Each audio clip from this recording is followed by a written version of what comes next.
good, YouTube? Because of Kobe here. So, we're diving into something a little bit different for our last video of tonight. This one is a video on Ren's separate channel. Ren makes stuff. It's called Chapter 1. I imagine it's just going to be him telling more of his story in a very detailed fashion. So, we will see what we get with this. This is probably going to be a really deep and emotional video. Ren is very brutally honest when he starts telling you about his story and everything. And this is over 19 minutes long, so I imagine there's going to be a lot of ground covered inside of this video. And it's always cool to get to know these artists better and hear some of their story and the things that they have been through. So I'm excited to check this video out by Ren. I appreciate you guys tuning in. Go ahead and subscribe for me if you're new here. We talk about mental health, addiction, world issues, everything in between.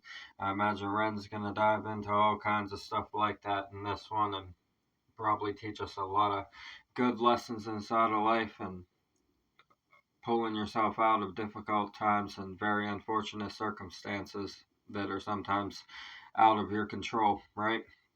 And that's the inspiration of Ren's story, is that he overcame all of that with his autoimmune disease and everything, all the loss he's experienced, the struggle that it took to get where he is with his career at this point. It's a great lesson inside of that story. So I cannot wait to hear Ren tell us some more about that. Thank you guys for tuning in. I appreciate you. Like I always say, if you're struggling with mental health or addiction, please go get the professional help that's available and help yourself to be able to live the best life possible, where you can chase your dreams and really make the things you want to see yourself be able to put out into the world. Make it a possibility for you to actually do that inside of your life for yourself, to where it can help people and benefit other people through your own story and through your own motivation you can spread with your own struggles that you have been through. You can really use your own struggles to tell people a better way to approach what they're trying to get out of, right? Because you'll know what's failed in many instances for you, and you can really give people a more solid perspective on which direction to take. Whether they listen to you or not is up to them, but you can have the opportunity to stand in the place where you can give that advice out. And my first piece of advice with anything involving mental health or addiction is to get professional help with it, because it truly does work and you'll come out a whole different person on the other side of it. I'm proof of that. I've learned so many things through sobriety and through my own journey on here on YouTube, reacting to stuff with you guys. I found faith inside of God in my own life that I struggled to really carry out and everything throughout my life. I was very dark side for a lot of years of my life and struggled to have faith. So to find that is a miracle in itself for me. So I appreciate you guys tuning in. We're going to get into this for you on Vakasa Kavi, a reaction video day or two. Keep the doctor away. Fuck those apples. Let's see what Ren has to say to us. Hello everyone, this is the first time I've done something like this before. I wanted to write it down because there's a lot and I didn't want to miss anything, and some parts of this might be a little bit uncomfortable to listen to, but I wanted to stay as true as possible to the story, not miss anything, for the sake of people who might be going through something similar, or for the sake of people who don't but want to help understand a little bit more. Yeah. I promise that everything in this story is 100% true. Nothing is exaggerated for dramatic effect. Some names I don't mention and some details I don't go too far into or downplay them for the sake of the people around me. Timelines might occasionally be a little bit off, but that's just because I've had to write everything from memory from a time that was quite hazy. I asked before embarking on this journey with me that you all respect the privacy of myself and the people around me. You might be compelled to reach out to some of the people that I mention, cast judgment, praise them, criticize them, and I ask you kindly not to. It's my choice to be in the public eye, and it's mine alone. Damn. This is the first time my story is on the public record in a concise way. Being in the public eye is strange. The more that I give to you, the less that I get to keep for myself. I don't find the experience of sharing particularly enjoyable. I don't so much like the questions that follow. And I'm not a medical expert, so I don't like to be seen as somebody with all the answers, because I don't have them. And because of the empathy that I feel, I'm compelled to try and help as many people as possible. But the last time I opened myself up to this on a one-on-one basis, I was surrounded by a lot of death. And there simply weren't enough hours in the day. So I ask you, if you need support, please reach out to a professional or use my music as your companion. I share my story in hopes that somebody who needs it finds it, that it provides hope, that it might ease the suffering for the people like me. I like my solitude, so I ask that anyone who respects the work I make and respects my contribution to the world to respect my solitude. A lot happened in my teenage years, and I didn't live the most normal of lives. Before he gets into this, he's so well spoken, and I appreciate him doing this because you can just see the body language, man. He's so nervous. It's so hard to relive the story of certain things that happen inside of your life, man. And we're just gonna let Ren talk in this. I don't really have much to say other than I respect the fuck out of this. That it might ease the suffering for the people like me. I like my solitude, so I ask that anyone who respects the work I make and respects my contribution to the world to respect my solitude. A lot happened in my teenage years, and I didn't live the most normal of lives, but I'll save that story for another time. The important thing to contextualize this story is that I was full of life. I was full of a burning desire to change the world. The flaws in how we interact seemed obvious to me. I believed in people's power to change the unnecessary suffering we inflict upon ourselves. I was also enamored with music. Music is the closest thing to God that I have. It's a gateway to the unexplainable, and it's a way of communicating the inexpressible. I say that all the time on here. There's just one moment that I want to share with you from the years before I got sick. I was 17 and I felt indestructible. I'm not sure why, but my whole life I had this feeling inside myself that I was meant to do something important, not for myself, not for praise, not for personal gain, but something that would change the world for the better. Right. It's hard to describe it without coming across like an egomaniac or having some sort of God complex, but I felt like I had some sort of divine purpose. And I remember feeling this so strongly that one afternoon after school, I stood in the centre of my bedroom and I spoke loud into an empty void.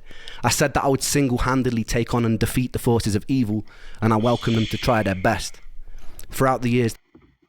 Oh, goodness. I made that same vow to myself. That hit so hard for me because I had a similar fucking perspective in my younger years. I had a hero complex. Like, I must save everyone. And, I mean, we're here, so hi, guys. Right? Like Ren said, though, I can't save you guys or anything like that. Please get the professional help, like I always say, and like he said as well. I have a feeling this is gonna have me pretty beside myself by the end of it. And like I said, I just really respect Ren for doing this. I felt like I had some sort of divine purpose. And I remember feeling this so strongly that one afternoon after school, I stood in the centre of my bedroom and I spoke loud into an empty void. I said that I would single-handedly take on and defeat the forces of evil, and I welcomed them to try their best. Throughout the years, that memory stuck with me, taunting me sometimes. Flash forward to 2019. I remember the first day I knew something was wrong very well. I woke up in an unfamiliar room in Cardiff, feeling like a raven had perched itself upon my heart. Every time my heart beat, it's like some part of me was aware of the foreboding death sentence that was to come.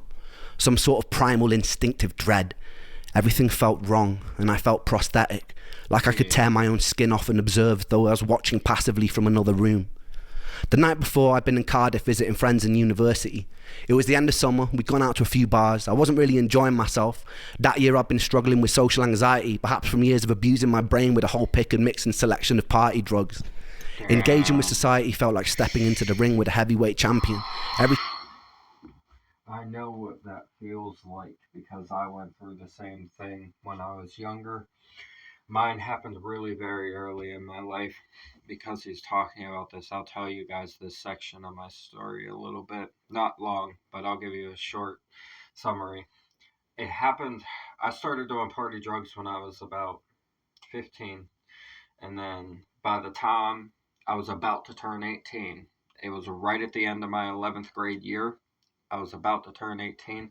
I developed such bad social anxiety that I stopped going to school and dropped out, and then moved to Florida on a whim when I turned 18.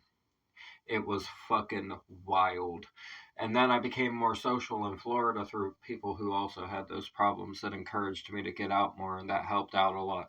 And then I started playing shows and stuff. But I went through that period from party drugs frying my social side of my brain. I understand fully what he's talking about there, and it's terrifying when you're going through it. It feels like the world's gonna eat you, basically. From years of abusing my brain with a whole pick and mix and selection of party drugs. Engaging with society felt like stepping into the ring with a heavyweight champion. Every single fucking question felt like an oncoming haymaker I had to socially navigate because of my very limited toolkit of charisma at the time. I don't know why I cared about being liked so much, but the more I cared, the less equipped I became to have a simple human conversation. I used to deal with this by getting fucking hammered. That night was no exception. I got smashed, lost my phone, and woke up in a strange apartment. In the bed opposite mine was a snoring rugby player and his girlfriend. Everything just seemed off, and it wasn't a hangover. My first thought was I'd been spiked. I quietly gathered all my belongings and left before anyone could wake up and punch me with a conversation. I wandered around a grey Cardiff in the haze feeling like I've just been rigged up to an IV bag full of ketamine and cyanide, and the whole world just seemed off, like I was looking at it through a tunnel. A heavy feeling of fear clung around me like a straitjacket. The only comforting thought was that with enough time, rest and water, it would pass, but it didn't. For 8 long years, it didn't. And this is my story of an 8-year-long nightmare. I returned. Sheesh. Yeah. Wow. The way he described that was a perfect description of how it actually feels. It's really scary. Like it's like you'll randomly just start thinking that people are out to get you and everything's like against you and shit like that. When in reality, the situation is just a perfectly normal human interaction of whatever sort. But you don't view it like that. Your brain won't let it be viewed like that, right? It's like somebody has a remote control and they're switching the channel from the one that your brain's supposed to be on to communicate and socialize, and they're like throwing it into the channels that only got static, right? And it's just like surrounded by white noise, and it's fucked up. It is. Back to my dad's home. He was living with his partner at the time. It wasn't my home, so I already felt uncomfortable and out of place. These unusual symptoms persisted. I figured I'd caught some sort of virus and I'd get better with time, but by the end of the week things were a lot worse. I took myself to the doctor and he said he thought it sounded viral, that if I went home and got enough rest it would eventually pass. And it didn't. For 8 years it didn't. I returned for my second year of university. My brain was full of fog and my body felt poisoned. There were intermittent days where I felt like a hollow suit of skin. I'd sit in lectures unable to focus and was devoid of any sort of personality. I'd be able to have basic conversations, yeses and nos, but I was stripped of the ability to think spontaneously. It's like my body was taking up so much processing power being sick that I could not have original or spontaneous thought. The most peculiar thing about this was there was a me that was aware that this was all happening and was observing it from outside of myself, locked out, screaming silently, banging on the walls of my mind to be let in, and never successfully. And nonetheless, there I was, like a ghost haunting myself. My usual routine was getting home, running a shower and curling up into a ball to cry underneath the running water, not understanding what was going on. I brought myself to the doctors numerous times during this period, requesting every blood test they'd let me have, often being dismissed and told things like stress from university can cause strange symptoms. But how come no one I knew in university could relate to this? Eventually I was put on a 6-month-long waiting list to see a mental health specialist who did a short 1-page questionnaire and wrongly diagnosed me as hypercycling bipolar and put me on a course of citalopram. After a few weeks it stole my ability to sleep. I was told to stick it out and it would level out and eventually I'd feel more like myself. I stuck it out and I got worse, and I pulled myself off it after 2 weeks in a row of sleepless nights and insomnia. Man, Wow. I can relate to that, man. Fucking. I never took medications for my depression and stuff, except for one time whenever I was younger. At like 13 years old, I got prescribed. It was Depakote, and I only took it for a few months because it was making me real, like, zombie like. Actually, it wasn't helping the depression or like bringing my spirits up or anything. It was just making it like weird for me to function. So my dad fucking told me to stop taking that, and I never took it anything ever since, besides the things that I abused afterwards, which was a whole different reason behind all of that happening that wasn't depression and everything, right? There was a lot of different factors and influences around me that I caved into, and a lot of things I should have said no to that I said yes to, and I just got myself into sticky situations with it. So that's where that really started for me on that end of things. Man, I couldn't imagine being misdiagnosed with like mental disorders and stuff when in reality it's like a physical problem that's fucking with your entire system, you know? And to have it like misdiagnosed and then improperly medicated, and that fucks it up even worse. That is so terrible. Like, I can't even imagine what that would feel like to a person. And wrongly diagnosed me as hypercycling bipolar and put me on a course of citalopram. After a few weeks it stole my ability to sleep. I was told to stick it out and it would level out and eventually I'd feel more like myself. I stuck it out and I got worse, and I pulled myself off it after 2 weeks in a row of sleepless nights and insomnia. Damn, that's tough. There's something pretty peculiar about being told you're in some sort of spectrum of madness. Even if you suspect that you're mad, your diagnosis finds a way to claw itself into your identity even if it doesn't belong to you.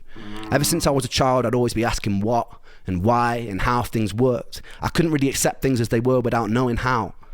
I carried into my adult years, and so as the bipolar hammer crashed and sentenced itself into my reality, I began searching online for behaviours associated with it, people's first-hand experiences, what it felt like to be manic. In these earlier days of my illness, the symptoms would fluctuate in severity day by day. Some days I'd be in a thick, tired fog, and other days they'd be more merciful. I began to associate the days of not suffering as mania and would act more erratically on the days that my symptoms were less bothersome. I did things like climbing out of windows of a 6-story student accommodation or get so drunk I'd wake up outside of the university campus lawn. Damn. But it wasn't mania. I just wasn't hurting. Wow. I spent one day a week with my therapist, who was teaching me cognitive behavioural therapy. The issue was, mentally reframing unexplainable symptoms caused a lot of cognitive dissonance for me. I was told my anxiety or depression was causing my symptoms, but in reality it was my symptoms which were making me anxious and depressed.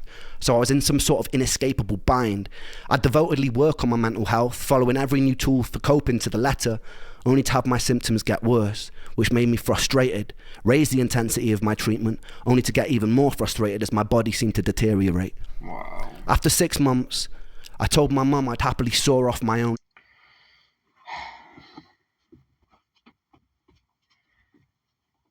Oh, man.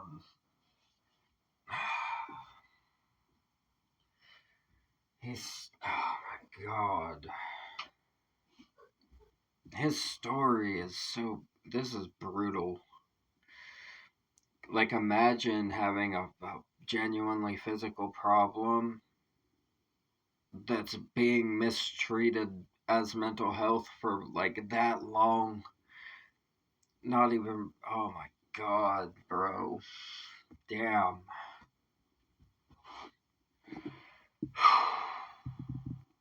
Ren is a tough person, dude. Frustrated, raise the intensity of my treatment, only to get even more frustrated as my body seemed to deteriorate. After 6 months, I told my mum I'd happily saw off my own leg with a blunt knife if it meant my symptoms would vanish, and I meant it. I told her if I had to live with this strange feeling for 1 more year, I'd kill myself, and I meant that too. But something happened that winter which showed me firsthand the horrors and the fallout from suicide. I met Joe when I was 9 years old. I remember the first time clearly. I was standing in his living room and he turned to me and he was like, "Watch this." Then he proceeded to climb on top of his sofa and did a front flip onto a stone living room floor. He landed on his back and lay motionless for a few seconds before grinning, getting up, and then doing it all over again. We grew up terrorising the streets of the small village we grew up in, playing knock door run or breaking into people's gardens to play on their trampolines. We stayed friends throughout high school, going through various phases together. Joe was comedian of the group. I remember countless mornings after messy all-nighters, Joe would be cracking endless jokes like a professional stand-up routine, and we'd all be in tears laughing. When I started writing my first songs, Joe and Sega were the first people who always knew every word, and they would sing along at the top of their lungs.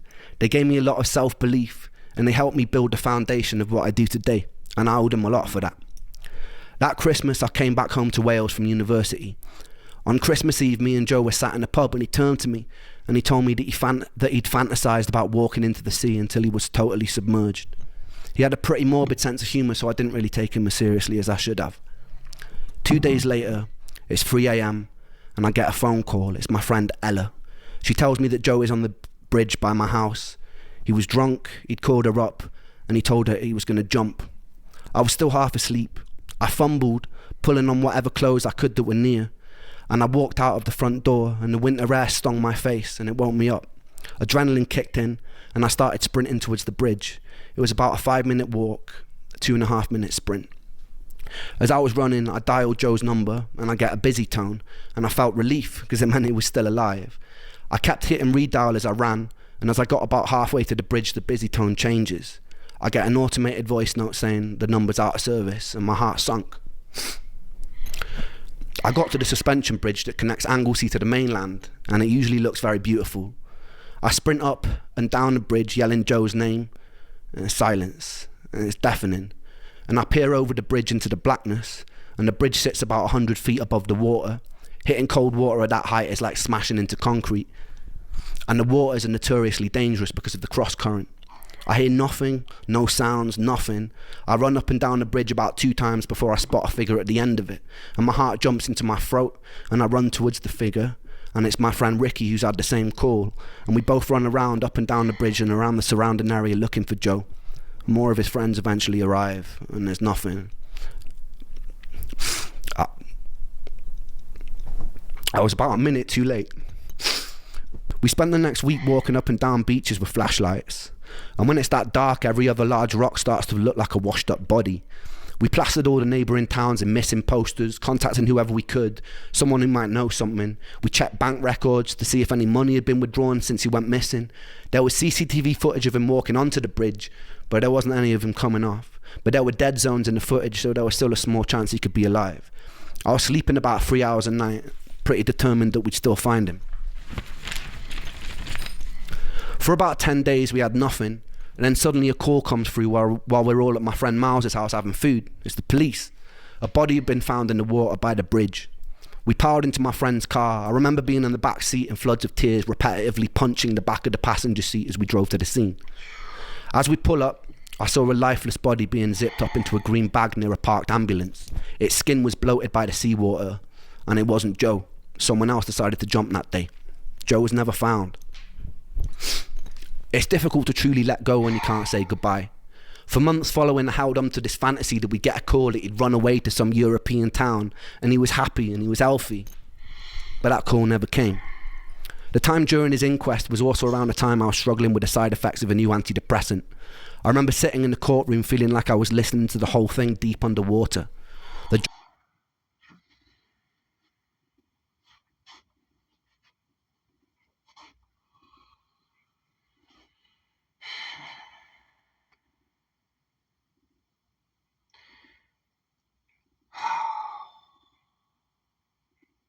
The level of stuff all at the same time, that's what's getting me. Like, it's like every time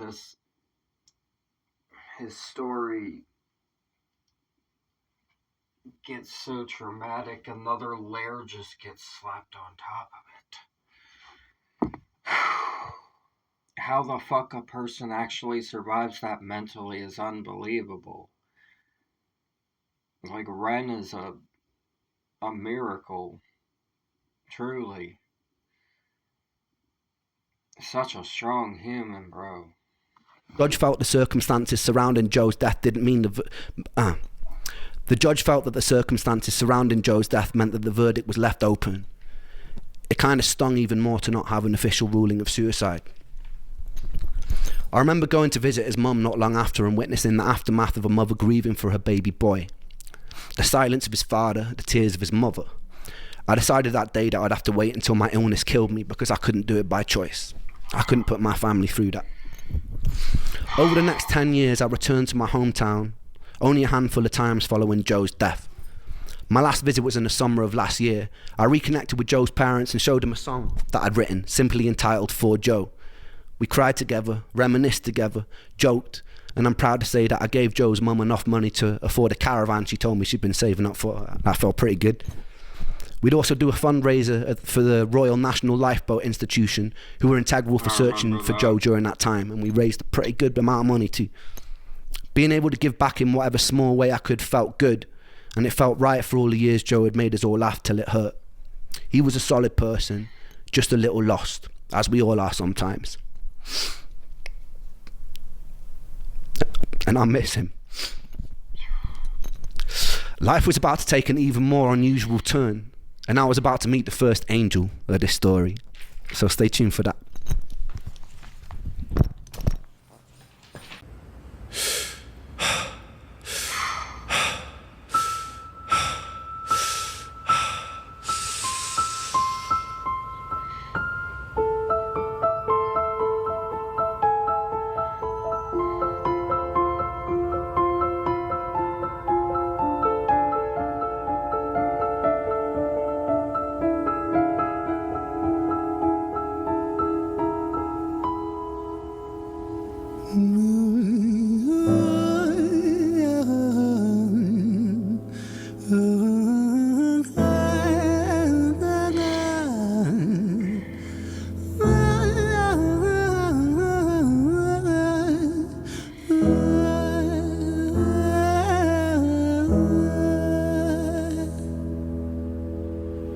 It's hard to take off from the ground when your wings are cut. Your stomach burns when you're drinking from an empty cup.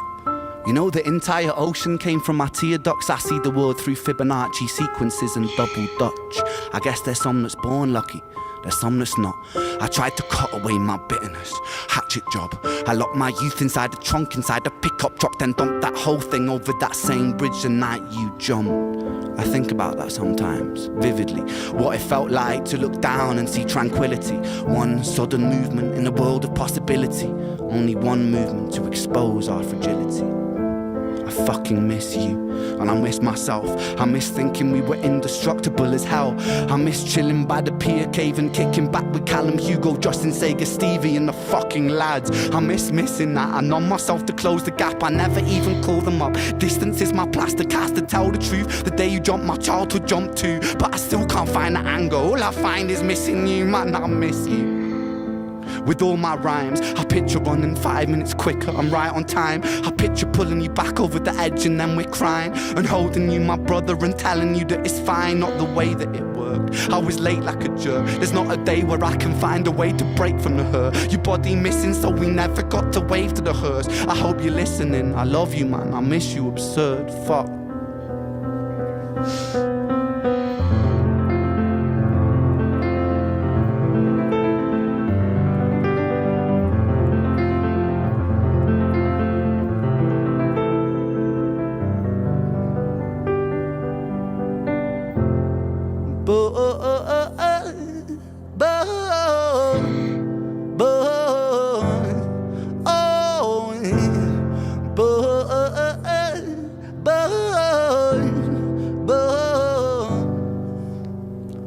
Another domino, it falls. Across the way another's born. How you're supposed to raise a child and give it courage from a storm. In a world that is confusing, contradictions pave our flaws. Some will say we're only human, others judge us for our flaws. Some get born in sheets of satin, some get by in tattered clothes. Some will die before they live, that's just how the story goes. But for those of us still with us, who reside inside our hearts, tell them proudly how you feel.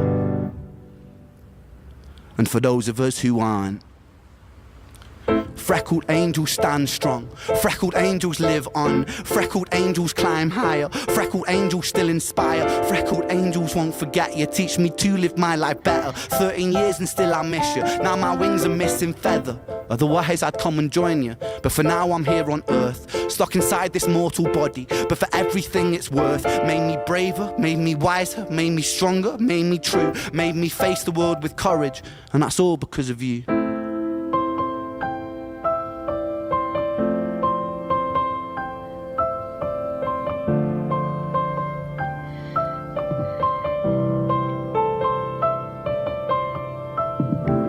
Freckled angels laugh the hardest, and their hearts, they are the largest. With their wings, they fly the farthest. So I know you're gonna be okay. Freckled angels live the longest, and their minds, they are the strongest. Oh, their friends, they are the fondest. So I know you're gonna be okay.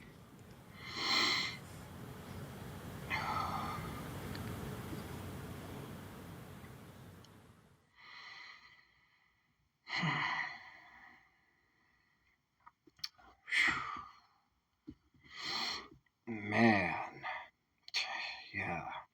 Theo Vaughn's what you need after this video. Some laughs, right?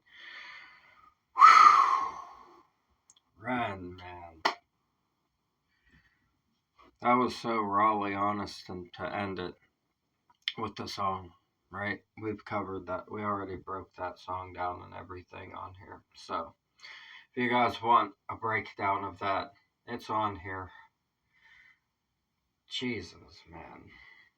Blessings to Ren, and condolences to the family of Joe, as always. I say that every time Joe gets brought up in something that we cover by Ren. It's such a tragic story, but the redemption inside of where he is now, being able to get that caravan that he said he got for Joe's family and everything, and to let that memory live on through his music and the songs that he creates, and use it to inspire people and raise awareness for mental health, and just change many lives, and I mean literally save lives. Like, music saves lives, man. Music is very powerful. Music saves people's lives. It's really that deep. And I mean, this is just, Ren's journey is one of the most inspiring things I've ever seen in my entire life. Got me crying over here, bro. Right? That song will always get me. Right? That performance that he did with that one will always get me. Ren is an inspiration, man. Subscribe to Ren, support Ren on his journey, and we're gonna get to hear more of this story eventually. It's gonna get really deep, I already know. The original video for this will be in the description, as always. I hope that this can inspire people to not give up, man, through Ren's story and through a couple of little things that I also touched on that I went through in my life throughout this. I hope that we can provide some inspiration sharing these things and getting these videos out into the world. This was a very, very traumatic story, and the way that Ren holds himself now is the most impressive and admirable thing. Like, so much respect to Ren. It's unbelievable, man, the things that people can overcome in life. Don't give up on yourselves ever. Please go get help if you need it.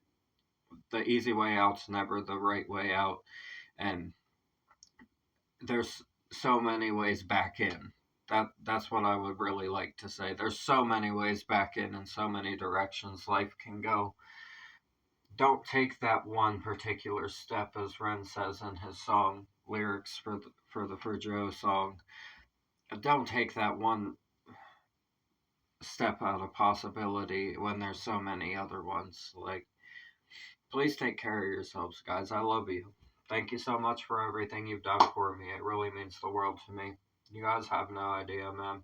I love you guys so much. We're gonna get out of here. I'm Bukasa Kabi. A reaction video a day or two. Keep the doctor away. Fuck those apples. leave a like for me, comment, suggestions, subscribe up that way, and subscribe to Ren, please. Bang that notification bell for me. I'll see you guys in the next ones. I love you so much. Thank you for everything. Seriously. Have a blessed night. I love you. Peace.